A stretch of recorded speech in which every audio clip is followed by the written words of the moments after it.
여러분, 역사의 뒤안길을 걷다 보면 왕좌에 앉은 이들의 고독과 불안을 마주하게 됩니다. 특히 조선의 7번째 임금, 세조는 평생 지울 수 없는 그림자를 안고 살았죠. 바로 어린 조카 단종을 몰아내고 왕위에 올랐다는 그 비정한 꼬리표 말입니다.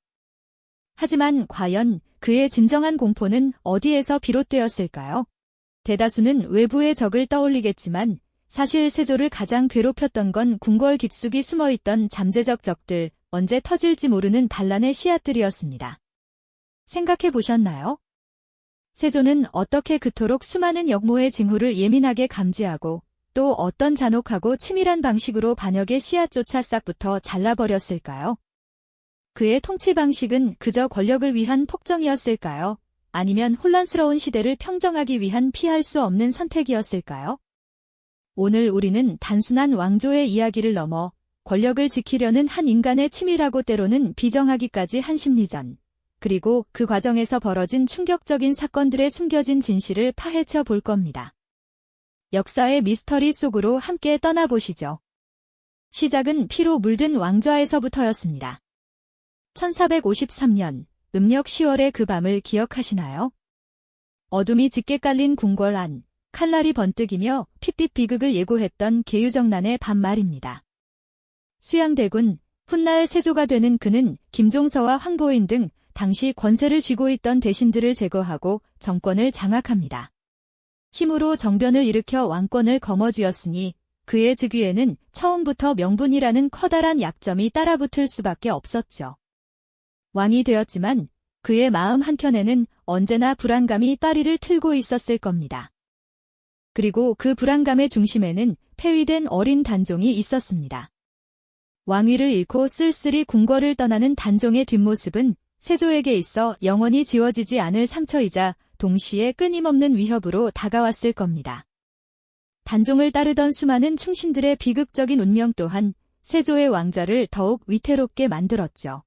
겉으로는 화려했던 세조의 즉위식, 그 웅장한 의식 속에서도 차가운 시선과 묘한 위화감이 감돌았던 것은 어쩌면 당연한 일이었을 겁니다.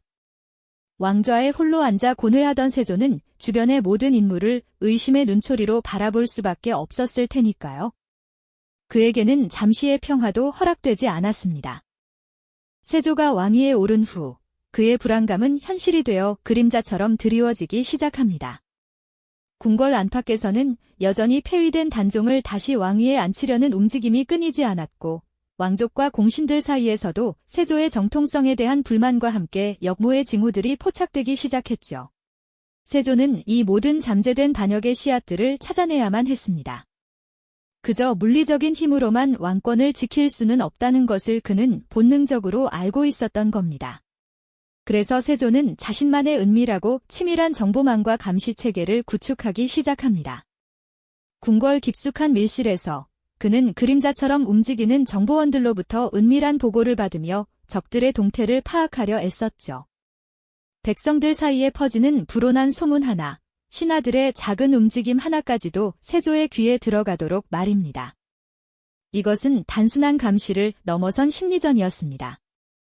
보이지 않는 곳에서 적들을 찾아내고 그들의 움직임을 사전에 차단하려는 세조의 집요한 노력이 시작된 것이죠. 과연 그는 이 거대한 그림자 속에서 어떤 적들을 마주하게 될까요? 그리고 그 적들을 어떻게 대처해 나갈까요? 다음 이야기가 궁금해지지 않으시나요? 왕위에 오른 세조의 눈에는 궐 안팎의 모든 움직임이 예사롭지 않았을 겁니다.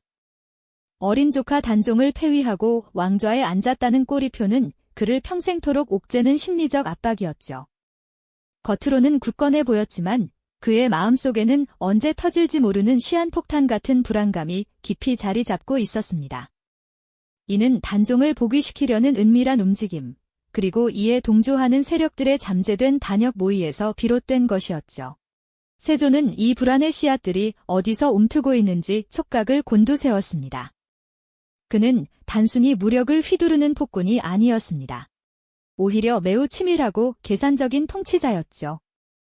자신의 왕권을 위협하는 잠재적인 적들을 뿌리 뽑기 위해 눈에 보이지 않는 정보의 거미줄을 한층 더 촘촘히 엮어 나가기 시작했습니다. 궁궐 깊숙한 밀실에서는 밤마다 그림자처럼 움직이는 정보원들이 세조에게 은밀한 보고를 올렸습니다. 백성들 사이에 떠도는 흉흉한 소문 한 조각, 신하들의 사소한 말실수나 의미심장한 표정 하나까지도 그의 귀에 들어가도록 말입니다. 이 모든 정보들은 세조의 손에서 정교한 퍼즐 조각처럼 맞춰지며 숨겨진 역모의 실체를 서서히 드러내는 결정적인 단서가 되었습니다.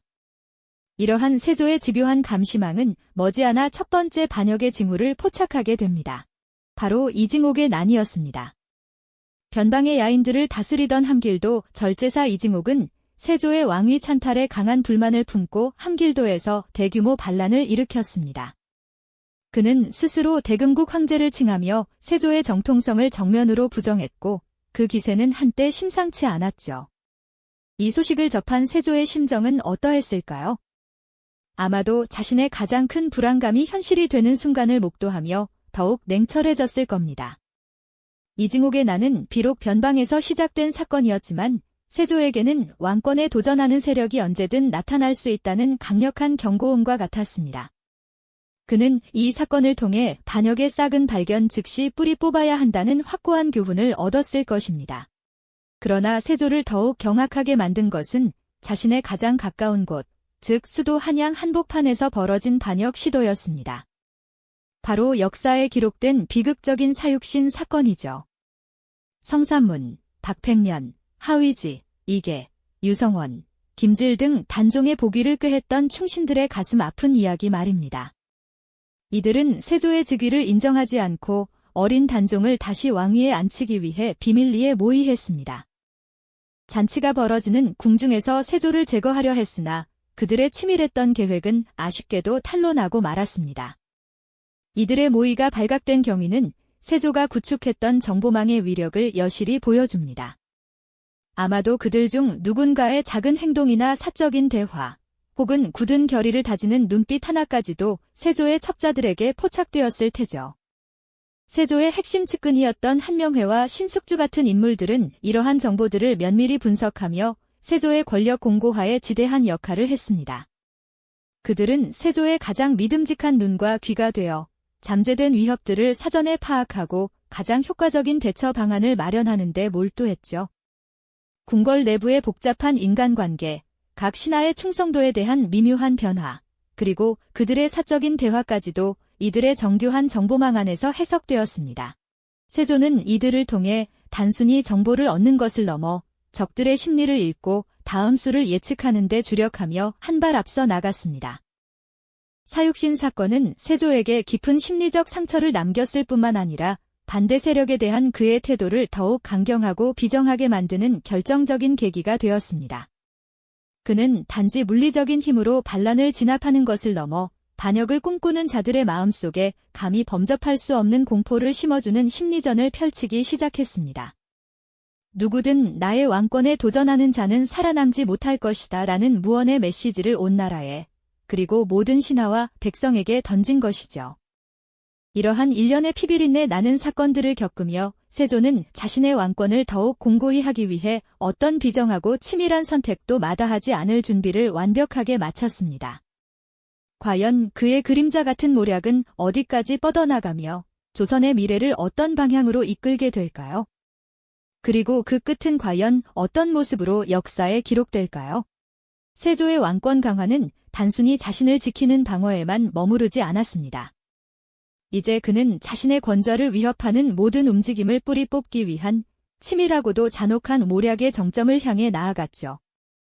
사육신 사건 이후 잠시 숨죽였던 반역의 기운은 뜻밖의 곳에서 다시 거대한 불길로 타오르기 시작했습니다.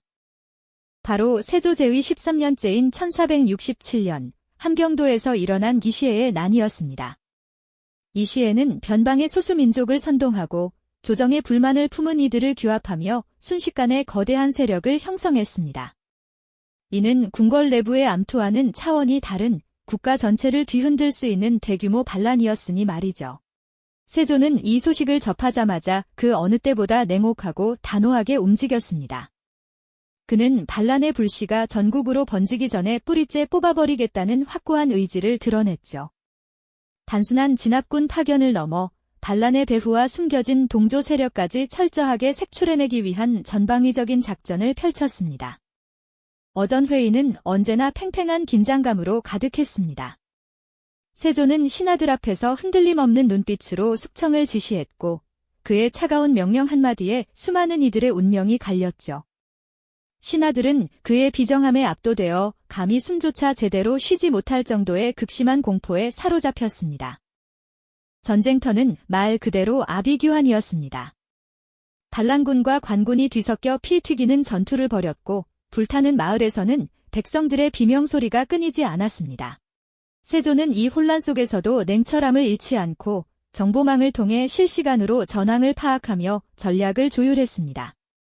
그의 목표는 단지 반란군을 무찌르는 것이 아니라 역모의 씨앗 자체를 완전히 말려버리는 것이었으니까요. 이는 단순히 물리적인 승리를 넘어선 철저한 심리전의 일환이었던 셈이죠. 반란이 진압된 후 세조의 모략은 더욱 잔혹한 칼날을 드러냈습니다. 반란에 가담했거나 연루된 것으로 의심되는 자들은 옥사에 갇혀 혹독한 고문을 당해야 했습니다. 그들은 고통과 공포 속에서 진실과 거짓을 토해내며 또 다른 연루자들의 이름을 댔죠. 세조는 이 과정을 통해 반란의 배후에 숨겨진 세력들을 낱낱이 파헤쳤고 단 한 명의 역모자도 살아남지 못하게 했습니다. 피바람이 몰아친 후 궁궐은 겉으로는 고요함을 되찾았지만 그 침묵 속에는 핏자국처럼 지워지지 않는 공포와 잔혹함이 깊이 배어 있었습니다. 세조는 이러한 피해 숙청을 통해 자신의 왕권을 더욱 공고히 했습니다. 단순히 반란을 막아내는 데 그치지 않고 감히 왕권에 도전할 엄두조차 내지 못하게 만드는 공포 정치의 강력한 메시지를 던진 셈이죠. 그의 모략은 불안정한 권력을 수호하기 위한 단순한 방어책이 아니었습니다. 오히려 선제적인 제거와 공포를 통해 왕권을 절대적인 위치로 끌어올리려는 치밀한 전략이었던 것입니다. 왕좌에 앉은 세조의 눈빛은 흔들림이 없었습니다. 그는 자신이 걸어온 피의 길에 한치의 후회도 없는 듯 절대적인 권력의 상징처럼 그 자리를 굳건히 지키고 있었습니다. 과연 그의 이러한 비정하고도 확고한 통치 방식은 조선에 어떤 유산을 남기게 될까요? 그리고 이 피로 얼룩진 역사의 페이지는 우리에게 또 어떤 질문을 던질까요? 네, 과연 그의 비정하고도 확고한 통치 방식은 조선에 어떤 유산을 남기게 되었을까요? 피바람이 잦아들고 궁궐은 겉으로 보기에 고요를 되찾았지만 그 침묵 아래에는 핏자국처럼 선명한 공포와 지워지지 않는 상흔이 깊이 배어 있었을 겁니다. 세조는 그렇게 자신의 왕좌를 굳건히 지켜냈지만 그 과정에서 짊어진 무거운 왕관의 무게는 평생토록 그를 짓눌렀을지도 모른다는 상념을 지울 수 없죠. 재위 말년에 이르러 그가 심각한 피부병으로 고통받았다는 기록은 어쩌면 불안정한 권력을 수호하기 위해 끊임없이 싸워야 했던 그의 육체와 정신이 겪은 혹독한 후유증은 아니었을까요? 깊어가는 밤, 홀로 왕실의 족보를 조용히 들여다보며 혹은 공실록에 빼곡히 새겨진 이름들을 하나하나 짚어가며 그는 과연 어떤 생각에 잠겼을까요? 자신이 걸어온 피의 길이 진정으로 옳았던 것인지 아니면 다른 선택은 애초에 불가능했던 것인지 고독한 왕좌 위에서 수없이 되묻고 또 되물었을 것입니다. 모든 반란 세력을 뿌리 뽑고 절대적인 권력을 확고히 움켜쥐었지만 그의 내면 깊숙한 곳에는 승리감과 더불어 깊이를 알 수 없는 고독, 그리고 어쩌면 영원히 지울 수 없는 회한이 그림자처럼 드리워져 있었을지도 모릅니다. 세조의 통치는 분명 조선 왕조의 강력한 왕권이라는 견고한 유산을 남겼습니다. 혼란했던 시대를 수습하고 국가의 기틀을 다지는 데 지대한 공헌을 했음은 그 누구도 부정할 수 없는 역사적 사실이죠. 일례로 조선 통치체제의 근간이 된 경국대전의 편찬을 시작하여 법치 국가의 확고한 기반을 마련한 것은 그의 대표적인 업적 중 하나로 손꼽힙니다. 하지만 동시에 그의 통치는 후대의 많은 이들에게 비판의 대상이 될 수밖에 없었습니다. 어린 조카 단종을 폐위하고 결국 죽음에 이르게 한 것, 그리고 수많은 충신들을 무자비하게 숙청했던 잔혹한 방식은 후대의 길이 남을 도덕적 논쟁과 윤리적 질문을 끊임없이 던지게 되었으니까요. 그의 모략은 단순히 개인적인 권력욕에서 비롯된 것이었을까요? 아니면 당시의 극심한 혼란 속에서 왕조의 안정을 되찾기 위한 불가피한 선택이었을까요? 왕좌를 지키기 위한 인간의 치밀하고 때로는 비정하기까지 한 심리전이 펼쳐졌던 그 시간들은 조선 왕조의 역사를 송두리째 뒤흔들었음은 물론 오늘날을 살아가는 우리에게도 복잡하고 심오한 질문들을 여전히 던지고 있습니다. 강력한 왕권 강화를 통해 국가의 안정을 이끌어냈지만 그 과정에서 씻을 수 없는 피를 뿌렸다는 이 양면성은 세조라는 인물과 그가 살았던 시대를 이해하는 데 있어 가장 핵심적인 열쇠가 될 것입니다. 권력의 가장 높은 자리에 선다는 것은 어쩌면 세상에서 가장 고독한 자리에 앉는 것과 다름없다고들 하죠. 그 자리를 온전히 지켜내기 위한 인간의 선택은 때때로 일반적인 윤리적 잣대를 넘어서는 비정함과 냉혹함을 요구하기도 합니다. 세조의 모략은 불안정했던 왕권을 수호하기 위한 어쩌면 필연적인 생존 방식이었을지도 모릅니다. 그러나 그 대가는 개인의 정신에 지울 수 없는 상처를 남겼을 뿐만 아니라 국가의 역사에도 깊은 흔적과 함께 끊임없는 논쟁의 여지를 분명히 남겼습니다. 우리는 그의 파란만장한 이야기를 통해 권력의 본질과 인간 내면의 복합적인 모습을 다시 한번 깊이 성찰하게 됩니다. 오늘 우리는 단순한 역사적 사실의 나열을 넘어 권력을 향한 인간의 뜨거운 욕망과 그 자리를 유지하기 위한 치열한 심리전, 그리고 그 모든 과정이 한 시대와 후대에 남긴 깊고도 지울 수 없는 흔적들을 함께 살펴보는 시간을 가졌습니다. 세조의 모략은 과연 단순한 폭정으로만 치부될 수 있을까요? 아니면 당시의 극심한 혼란을 끝내기 위한 불가피한 선택이었을까요? 그의 이야기는 오늘날 우리가 살아가는 사회의 다양한 갈등과 권력 투쟁 속에서도 어떤 의미 있는 메시지를 던지고 있을지 함께 고민해볼 여지를 남겨주고 있습니다. 다음 시간에는 또 다른 역사의 미스터리 속으로 여러분을 초대하겠습니다. 이 영상이 도움이 되셨다면 좋아요와 구독 부탁드립니다. 여러분의 응원이 제게 큰 힘이 됩니다. 다음 영상에서도 더 유용한 정보를 공유하겠습니다. 감사합니다.